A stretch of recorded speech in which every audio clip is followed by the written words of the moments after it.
According to the National Dissemination Center for Children with Disabilities website, intellectual disabilities are limitations in the brain while mentally functioning. This can make the learning and development of a child's brain slow. Inclusion of any student with a disability can be a very controversial topic within the education community. Most people are for it, but they don't look at it from another person's perspective, especially the teacher's perspective. Teachers are now going to have to make more lesson plans, deal with outbursts, and not give the child the attention that they deserve.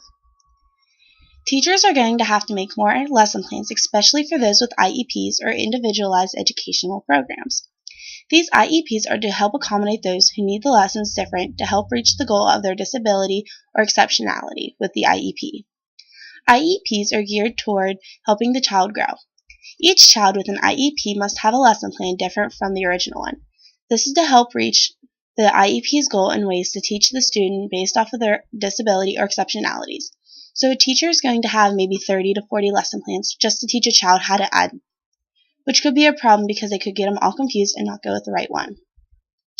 Teachers will also have to deal with outbursts from the child with intellectual disabilities. These outbursts will not be the same as those who have autism, but there will be outbursts. These outbursts will come from a socially awkward standpoint. Children with intellectual disabilities are socially awkward. These outbursts could come from the student participating in group or partner projects because they do not know how to be socially active and how to just talk to other students. This could also occur when having the student answer questions out loud or having them present a project. Along with other students, they could be embarrassed, but that is something different for those with intellectual disabilities. It affects their brain differently, so for me to just be embarrassed, my face might turn red, but for that child with an intellectual disability, they may get red, they may be shy, they may not want us to talk ever again in class because it is embarrassing to them and it affects them differently because it hits a different part of their brain. And it's harder for them because they are embarrassed and they are shy. So it's going to have to break them out of their shell without doing it in a proper way, such as that's the way that the IEP team suggests that they do it. It's going to take time, but that's not the particular way to do it. And if you have the student in a classroom with other people with intellectual disabilities, it's going to be easier to break them of that problem. If you include them in the mainstream classroom, you're not going to help that child because it's not bringing out what they need to know. And it's just holding them back because if they were in that special education classroom with other students with intellectual disabilities, it's going to make them want to strive to be a better student, to want to actually get that information out. And that's what we want. We don't want to have to hold them back because it's not helping them, because we're embarrassing them or keeping them shy. Teachers will also have to deal with the possibility that they may not have another teacher or aide there to help them. This could be a problem because it takes a child with intellectual disabilities longer to process information and also to have it stick to their brains.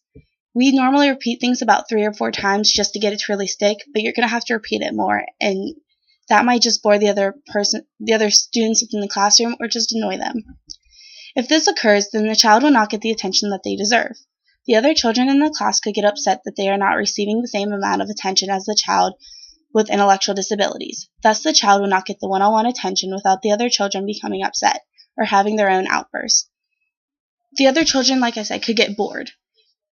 And we don't want that to happen because then they start to act out. And when they act out, we will not be able to deal with the intellectual disabilities outbursts along with those who don't have a disability, who are having that hard time because they're not getting that attention that you're giving the other students. They are getting bored, so they're going to start acting out. And that's just something that is hard to deal with, and it's going to make you look bad. And teachers don't really want that. They want to look bad, but they need to have control of that classroom because the principal could walk by and see that, and it could get written down and go into a file that could be counted against you. To sum it all up, including students with intellectual disabilities in the general education classrooms is not the best idea, as to it will hold them back and not help them as much as we want it to. Teachers would have to make more lesson plans, deal with outbursts, and not giving the child the attention that they deserve. All of my information was retrieved from Community Counseling Services Incorporation website, National Dissemination Center for Children with Disabilities website, and SEDL Advancing Research Improving Education website.